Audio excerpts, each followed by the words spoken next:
आप लोग ये चित्र देख रहे हैं, दिख रहा है ये, है ना?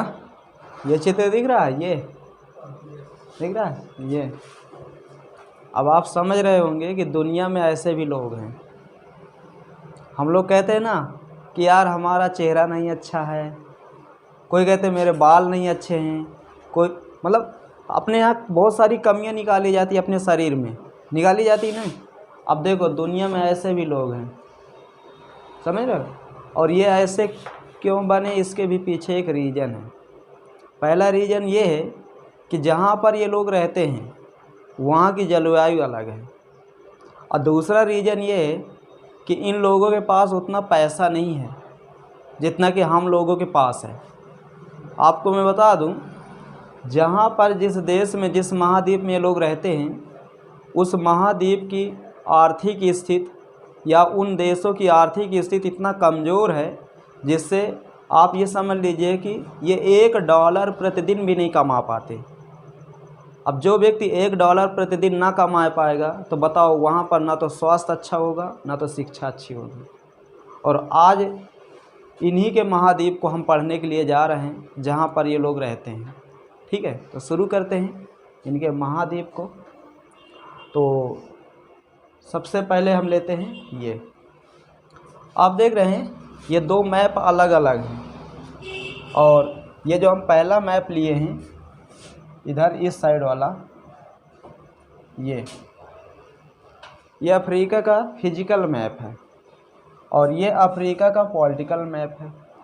दुनिया का दूसरा सबसे बड़ा महाद्वीप है ये, और ये बताया जाता है कि क्षेत्रफल में भी दुनिया का दूसरा सबसे बड़ा महाद्वीप है और जनसंख्या में भी दुनिया का दूसरा सबसे बड़ा महाद्वीप है। तो कुल मिला के दोनों मामलों में ठीक ठाक है।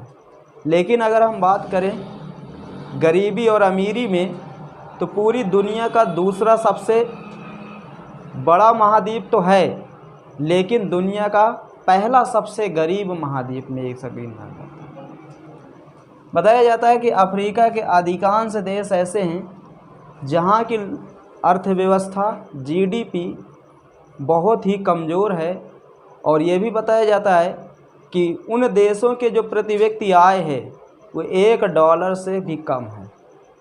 अभी जो आपको इमेज दिखाई गई है वो इसी महाद्वीप के लोगों की है। कोई युगांडा में रहता है तो कोई रवांडा में रहता है, कोई तंजानिया में रहता है तो कोई सोमालिया में रहता है। अनेक ऐसे जगह हैं, ऐसे देश हैं जहाँ पर बहुत ज़्यादा आदिवासी जनजातियाँ निवास करती हैं, और सबसे गरीब आदिवासी जनजातियाँ यहीं की हैं। शुरू करते हैं, इस महाद्वीप को पढ़ते हैं। शुरू करें। ये आप देख रहे हैं ये अफ्रीका महाद्वीप का फिजिकल मैप है, और अफ्रीका महाद्वीप क्षेत्रफल में दुनिया का दूसरा सबसे बड़ा महाद्वीप है। आप जितना ये ग्रीन कलर देख रहे हैं, इसमें दिख रहा है आपको ग्रीन कलर, ये वाला, ये जितना भी आप ग्रीन कलर ये देख रहे हैं यहाँ से ये पूरा, ये जो बीच का ग्रीन कलर है, तो मैं आपको बता दूं अफ्रीका के इसी बीच के ग्रीन कलर में ही पेड़ पौधे, जंगल और ये कहिए कि यहाँ पर वनस्पतियाँ पाई जाती हैं। बाकी जो आप ऊपर देख रहे हैं ये ब्राउन कलर दिख रहा है, ये जो क्षेत्र है, ये यहाँ पर एक मरुस्थल है जिसे कहा जाता है सहारा का मरुस्थल। और सहारा का मरुस्थल दुनिया का सबसे बड़ा मरुस्थल है और गर्म मरुस्थल है। गर्म इसलिए है क्योंकि इस महाद्वीप से 3 रेखाएं गुजरती हैं। कितनी रेखाएं? 3। एक रेखा ये, एक रेखा ये और एक रेखा ये। इस रेखा को कहा जाता है कर्क रेखा। ये कर्क रेखा है, इसे भूमध्य रेखा कहा जाता है और इसे मकर रेखा कहा जाता है। तो ये तीनों रेखाएं अफ्रीका महाद्वीप से गुजरती हैं और इन तीनों रेखाओं में सूर्य की किरणें सीधा चमकती हैं, जिसके चलते अफ्रीका महाद्वीप में साल में आप ये कहिए कि साल के 12 महीने यहाँ पर गर्मी ही रहती है। कुछ जगहों को अगर हम छोड़ दें तो कुछ जगहों को छोड़ने के बाद शेष अफ्रीका में साल के 12 महीना यहाँ आपको गर्मी दिखाई देगी, बाकी यहाँ आपको कुछ दिखाई नहीं, गर्मी और बरसात। और यही कारण है कि इस बीच वाले क्षेत्र में उष्णकटिबंधीय घास पाई जाती है।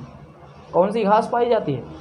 उष्णकटिबंधीय घास पाई जाती है, ठीक है। या उन्हीं उष्णकटिबंधीय घासों को हम किस नाम से जानते हैं? सवाना घास। क्या कहते हैं उसे? सवाना घास। बात समझ में? और सवाना घास उष्णकटिबंधीय होती है, इनकी लंबाई ज़्यादा होती है और ये घास वैसे क्षेत्रों में पाई जाती है जहाँ की जलवायु उष्णकटिबंधीय हो, मतलब जहाँ सर्दी ना होती हो, गर्मी और बरसात होती हो। तो जब गर्मी और बरसात होगी तो निश्चित है कि घासों की लंबाई ज़्यादा होगी, ठीक है। और इन्हीं सवाना घास के मैदानों में जो बहुत ही ज़्यादा खतरनाक जीव जंतु होते हैं, जैसे कि शेर, बंदर, लकड़बग्घा, बात समझे, हिरन। खैर हिरन तो हमारे तुम्हारे लिए तो खतरनाक नहीं है, लेकिन शेर तो खतरनाक है ना, तो शेर हिरन का शिकार करता है, ठीक है। उसके बाद जेब्रा, बहुत सारे ऐसे जीव जंतु हैं जो जंगली जीव जंतु हैं जो सबसे ज़्यादा यहीं पर पाए जाते हैं। इतनी बात समझ में आ गई? अब देखिए आगे चलते हैं। अफ्रीका महाद्वीप को एशिया से, अफ्रीका महाद्वीप को एशिया से कौन सी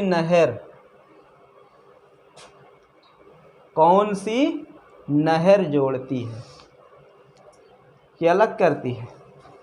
कोई बताएगा मुझे? देखिए, जोड़ती है कि अलग करती है? पहले तो मैं आपको बता दूं, अलग करती है। आप ये कहिए, देखिए यहाँ पर एक नहर है, यहाँ पर इस नहर को कहा जाता है स्वेज नहर, ठीक है। और ये वाला जो आप देख रहे हैं ना, ये सागर है, और इस सागर को कहा जाता है लाल सागर। यही है लाल सागर, ये लाल सागर हो गया। और ये जो ऊपर आप देख रहे हैं यहाँ पर, ये भी एक सागर है, और इस सागर को कहा जाता है भूमध्य सागर। ये तो पहले तो मैं आपको बता दूं, जो स्वेज नहर है ये लाल सागर को भूमध्य सागर से आपस में जोड़ती है, लेकिन इसके इस साइड का जो भाग है वो एशिया महाद्वीप का है, और इस साइड का जो इसके भाग है वो अफ्रीका का है। तो कहीं ना कहीं यही नहर क्या करती है, एशिया को अफ्रीका से अलग भी करती है और भूमध्य सागर को लाल सागर से जोड़ती भी है। तो ये दोनों क्वेश्चन याद रखना, ठीक है। अब देखिए, ये जो स्वेज नहर है ये किस देश में है? तो ये मिस्र में है। कौन से देश में है? मिस्र में। इसका विवाद भी है। देखिए, इधर हमारे एशिया का एक देश पड़ता है जिसे हम कहते हैं इजराइल। क्या कहते हैं? इजराइल। अभी इजराइल और फिलिस्तीन का युद्ध चल रहा है, तो जो इजराइल और फिलिस्तीन तो वही इजराइल है।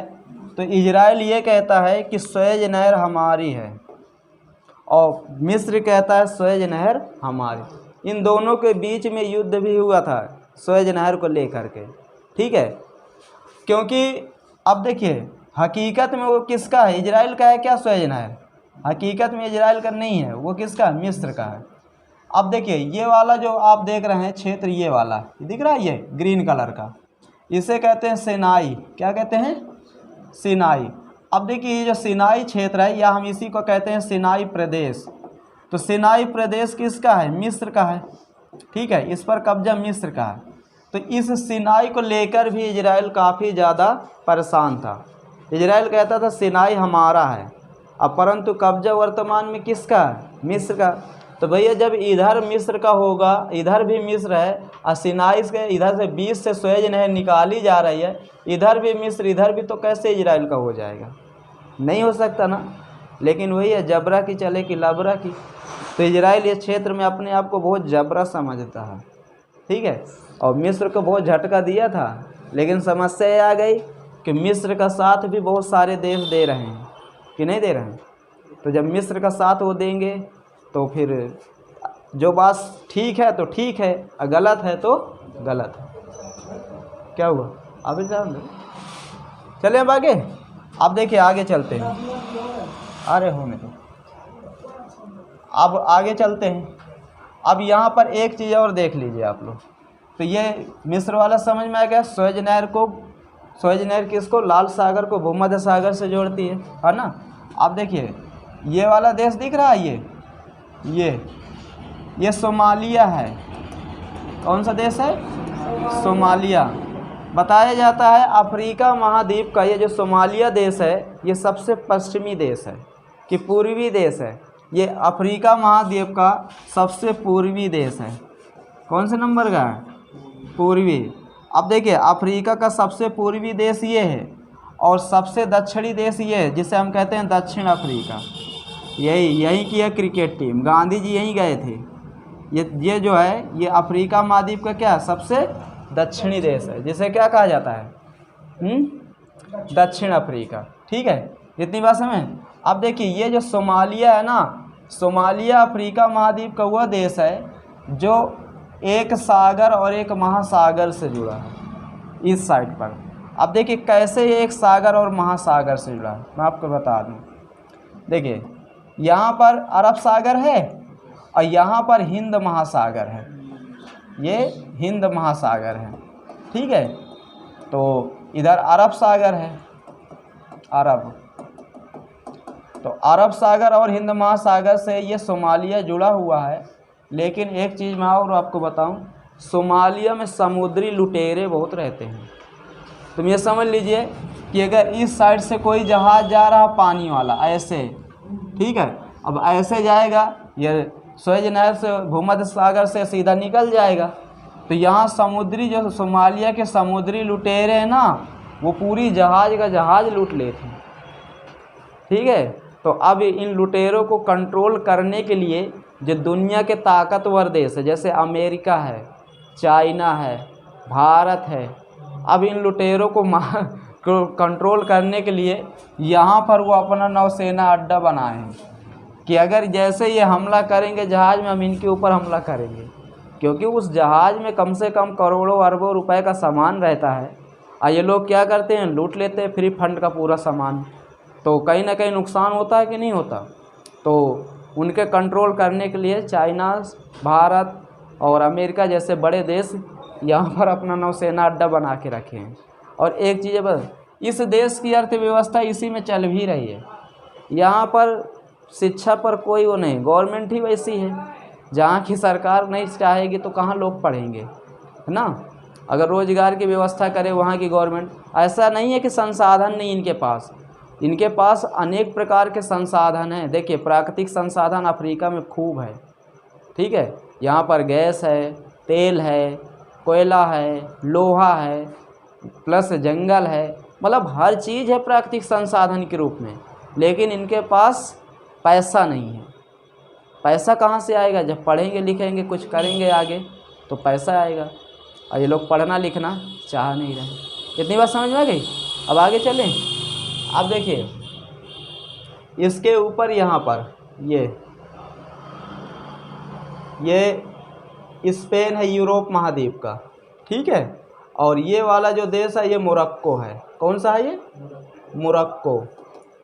ठीक है, ये मोरक्को और ये स्पेन है। अब स्पेन और मोरक्को के बीच में एक बंदरगाह है जिसे हम कहते हैं जिब्राल्टर। क्या कहते हैं? जिब्राल्टर। तो जिब्राल्टर बंदरगाह और जिब्राल्टर जलसंधि भी है। उसी ये स्पेन का बंदरगाह है, इसी के नाम पर बंदरगाह भी है और जलसंधि भी है।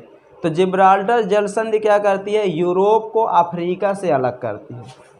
बात समझ में आ रही? तो कौन सी जलसंधि यूरोप को अफ्रीका से अलग करती है? जिब्राल्टर। यूरोप को अफ्रीका से जिब्राल्टर अलग करती है। और एक चीज़ यहाँ देख लीजिए, यूरोप और अफ्रीका के मध्य में भूमध्य सागर स्थित है। यूरोप महाद्वीप और अफ्रीका महाद्वीप के मध्य में कौन सा सागर है? भूमध्य सागर है। अब अफ्रीका महाद्वीप के दक्षिण पश्चिम में देखिए, ये ना अफ्रीका महाद्वीप का ये पश्चिम और ये वाला भाग, ये देखिए ये दक्षिण। तो दक्षिण पश्चिम की अगर हम बात करें यहाँ की, ये वाले क्षेत्र की, तो यहाँ पर है अटलांटिक महासागर। अटलांटिक महासागर। बात समझ में आ रही? अब देखिए अटलांटिक महासागर, अटलांटिक महासागर के दो नाम दिए गए, एक उत्तर अटलांटिक महासागर और एक दक्षिण अटलांटिक महासागर।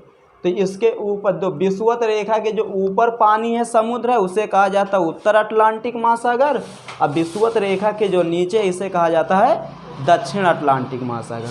और देखिए यहाँ पर इंडियन ओशियन है ना, ये लिखा है ना इंडियन ओशियन, तो ये हमारा क्या हो गया हिंद महासागर। तो हिंद महासागर हमारे देश के नाम पर इसका नाम रखा गया ना, यही एक है। और यहाँ से ये पूरा हिंद महासागर, तो आप ये कह सकते हैं अफ्रीका के पूरब में कौन सा महासागर है, हिंद महासागर है, ठीक है। और इसके नीचे यहाँ पर एक महासागर और है जिसे कहा जाता है अंटार्कटिका महासागर। तो कुल मिला के आप ये कहिए कि अटलांटिक महासागर, हिंद महासागर, अरब सागर, लाल सागर, भूमध्य सागर और अंटार्कटिका महासागर से अफ्रीका घिरा हुआ है, हम ये कह सकते हैं। इतनी बात समझ में आ गई, ठीक है। इसके आगे फिर आपको कल पढ़ाएंगे। ओके।